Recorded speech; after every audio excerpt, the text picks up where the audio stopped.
Phone आया कि हम आना चाहते हैं बैठक में, तो मैंने कहा मैम बाल शोध मेला है। तो मैंने सोचा कि ठीक है बैठक भी है, बाल शोध मेला कैसे है। तो मैम यही बैठक हमारा है कि जैसे इन्होंने जिन जिन विषय वस्तु का नाम लिया वो विषय वस्तु दिसंबर नवंबर में प्रस्तावित है। जैसे चखने से पचने तक, मंडी का सफर है, गणित में डेटा हैंडलिंग है, पानी थीम को लेके है। तो ये पाठ प्रस्तावित थे जिनमें इन लोगों को काम करना था। उसी पे 3 विद्यालयों ने अपना प्रयास किया था। और मैं अगर अंत में अगर मैं अपनी बात करूं तो मुझे लगभग खटीमा में 3 साल हो गए और दिव्या भाई के साथ पूरी टीम के साथ काम करते हुए जिन मेलों में मेरा अनुभव रहा उसमें कि ये मेले का अनुभव अपने आप एक नया है। मैं देखूं यहाँ पे सर जब कह रहे थे कि यहाँ पे कुछ फिलर्स नहीं है, कुछ इस तरह के प्रोजेक्ट जो वर्किंग मॉडल है, तो मैं सर बस इतना ही कहना चाहूँगा उसमें कि उसको जानबूझ के रोका गया था कि असल में जो ये शोध शब्द की बात दिनेश सर बार बार ला रहे थे ना, और सर लोग भी ला रहे, सर ने भी लाया। शोध यही काम है कम से कम कि बच्चों के स्तर पे ये देख पाएं जो बात मैम कह रही है कि क्या वो रिसर्च का जो एक अवेयरनेस है वो बच्चों को हम प्राथमिक स्तर पे दे पाते हैं क्या, जिसका उन्होंने एग्जाम्पल दिया डेटा हैंडलिंग से।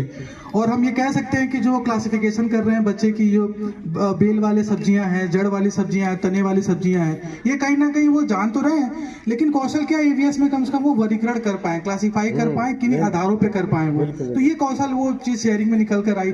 अगर हम लेखन की बात करें, रचनात्मक लेखन अमूमन हमने खटीमा में इसकी पहल की है कि हम मेले के जरिए या और भी जो गतिविधियां जहाँ लेखन का काम विद्यालयों में होता है, तो उसमें जो एफएलएन में भाषा का एक खास उद्देश्य है कि जिसमें हम कहते हैं कि बच्चे कुछ लिख पाए और ठोस लिखें, मतलब के साथ लिखें, मीनिंग हो, और उसको कहते हैं खास उद्देश्य के साथ लिखें। एफएलएन का एक हायर डिग्री का एक अपना एक लर्निंग आउटकम माना जाता है। उसी को हमने इसे फोकस है कि आप बच्चों को हम पानी में कुछ लिखने का अवसर दे सकते हैं, त्योहार में कुछ लिखने का अवसर दे सकते हैं। एक आपने देखा होगा जो बच्ची ने एक ग्राम प्रधान को पत्र लिखा है कि मेरे विद्यालय में ये राशन खत्म हो गया।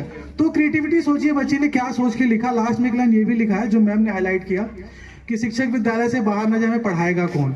तो ये बच्चों का जो अवलोकन है ना, वो कम से कम वो लेखन में कैसे आ रहा है उसको भी हमने इस तरीके से प्रयास किया।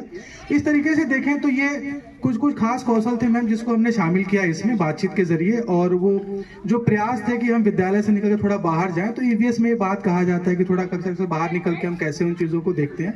तो उसमें एक सफल प्रयास रहा। और एक बार पुनः आप सभी को विशेष बधाई और धन्यवाद। तो आखिरी क्रम में थोड़ा दिव्या भाई हैं।